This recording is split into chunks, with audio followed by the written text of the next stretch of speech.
Welcome बच्चों। शुरू करते हैं। आ जाओ बेटा। सर टॉपिक का नाम आप खुद ही पढ़ के आए हो, तभी तो वीडियो ओपन करी है। ज़्यादा टाइम वेस्ट नहीं करेंगे बच्चों का। वेरिएशन ऑफ जी। जी क्या होती है sir? Small g acceleration due to gravity at some depth inside earth surface. इससे पहली वाली वीडियो में मैंने हाइट वाला करवाया था कि अर्थ सरफेस से कितनी हाइट ऊपर है, और एच की कुछ खास विशेषताएं भी बताई थी।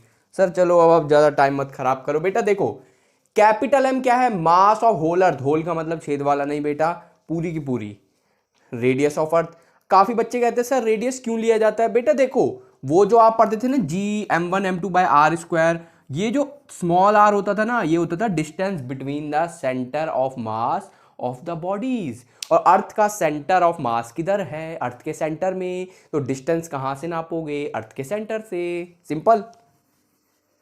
अब सर ठीक है, रो क्या है? डेंसिटी ऑफ अर्थ, ये हमने लेट किया है बेटा। डी क्या है? Depth inside the earth surface. Sir कितनी गहराई में है? बंदा बंदी कोई भी हो सकता है। बच्चे बोलेंगे सर तो काफी हार्ड लैंग्वेज यूज कर रहे हैं। Mass of remaining part of earth, क्योंकि सर देखो जब आप गहराई में गए, आप बैठे हो लगभग इस पॉइंट पर, मतलब ये सर्कल दिख रहा है डॉटेड वाला, इधर इधर इधर, आप इतनी गहराई में कहीं पर भी हो, सर वो जो नई एक्सेलरेशन ड्यू टू ग्रेविटी होगी, पूरा अर्थ का मास नहीं ले सकते। बिकॉज सर अगर आप गहराई में हो तो ये सब तो आउटर पार्ट हो गया ना। This is the outer part. इतना क्लियर हुआ? सर अगर आउटर पार्ट है तो नया वाला मास कितना होगा? ये रहा m डैश। क्या आप पढ़ पा रहे हो? बिल्कुल पढ़ पा रहे हैं सर। सब पढ़ लिया तो ये भी पढ़ लो। New acceleration due to gravity due to depth d is g dash. Sir वैसे g बोलते हो ना, ठीक है। और स्मॉल जी का फॉर्मूला आप बच्चों को वैसे पता होगा, G mass of earth divide by radius of earth का होल स्क्वायर। सर ये होता है distance between the bodies. Earth का सेंटर और छोटी सी बॉडी का सेंटर ऑफ मास, दोनों के बीच का डिस्टेंस। अगर सरफेस पर है तो आर होगा। सर नहीं तो देखो सिंपल सी बात है, यहाँ कोई भी छोटी मोटी बॉडी हो, बॉडी का सेंटर ऑफ मास और अर्थ का सेंटर ऑफ मास दोनों के बीच का डिस्टेंस आर माइनस डी होगा, चाहे कोई बच्चा हो चाहे खिलौना हो। ओके। बाकी सर देखो पूरा मास ले नहीं सकते, बाकी आप समझदार हो ही, लेकिन एक दिक्कत आती है सर, एम डैश क्या है? मतलब वो तो खैर आपको ऊपर भी दिख रहा है एम डैश क्या है। एम डैश की वैल्यू क्या है? उसी पे तो सारा खर्चा और चर्चा है भैया। देखो सर आप एक चीज जरूर पढ़ चुके हो, density is equal to mass upon में वॉल्यूम। तो mass is equal to density multiply by volume. Density of earth कितनी होनी चाहिए? चलो मैं तो सर रो ही लिख दी।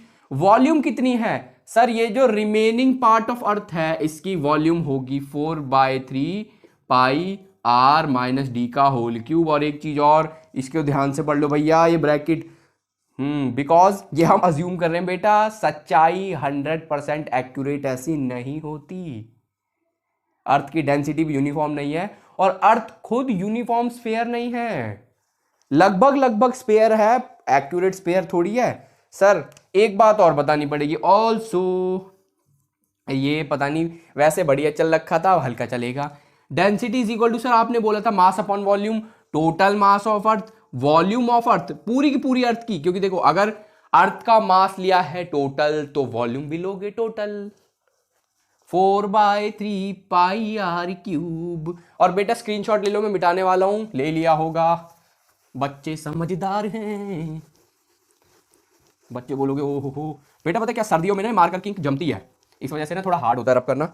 ओके सर, तो अब आप क्या करोगे सर? देखो रो को इसमें पुट कर दो सर। जैसे में एम डैश की वैल्यू आ जाएगी capital M 4/3 pi r cube, और बेटा ये 3 है, मैं ज़्यादा ही भावनाओं में बह जाता हूँ,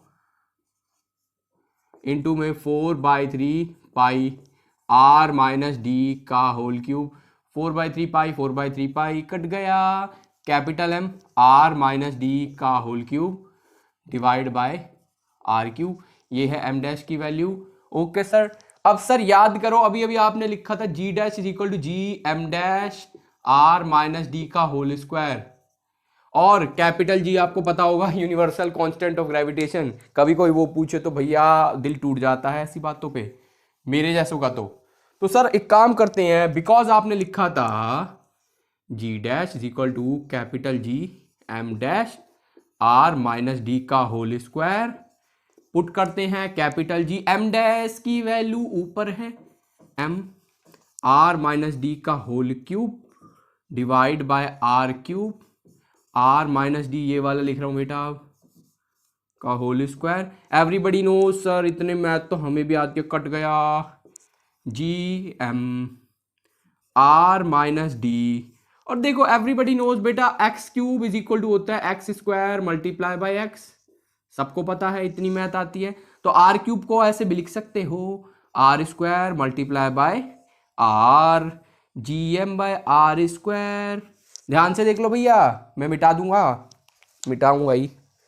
वैसे तो स्क्रीनशॉट में पहले भी आ गया होगा, नहीं तो बेटा देखो तुम स्क्रीनशॉट तो बीच बीच में लेते रहा करो, हमें भी दिल से खुशी होती है। सर याद करो उन दिनों को, ये तो स्मॉल जी है at the surface of earth, यही तो होती है। बिल्कुल sir. Then G dash is equal to, ओ यहां पर बेटा यहां नहीं लिख सकता, मेरे को कुछ याद आ रहा है कि यहां पर उजाला काफी होता है। हाँ, G dash is equal to sir small G. अब ये देखो ये बचा हुआ पार्ट है, आर बाय आर, सर एक बार लिख दूं, आर बाय आर माइनस का स्मॉल डी बाय आर, जिसको आप लिख सकते हो जी, इसकी ये देख लो बेटा, ये स्मॉल जी है ना, r minus d by r, ये सब बचा हुआ है तो इसको मैं लिख रहा हूं 1 minus small d by r. और अभी भागना नहीं है, एक इंपॉर्टेंट चीज इसमें बाकी है। ये तो सर आपका फॉर्मूला आ चुका है जी डैश का, इसका फॉर्मूला, ठीक है, इनसाइड द डेप्थ डी।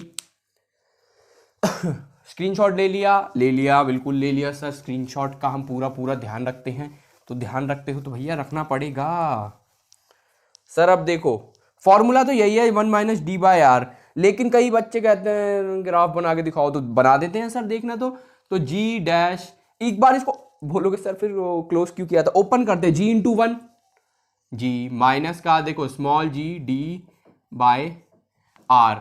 अब सर मेरे को ग्राफ बनाना है दिस वर्सेस दिस का, लेट से मैंने इसको एक्स एक्सिस मान लिया, लेट से मैंने इसको वाई एक्सिस मान लिया।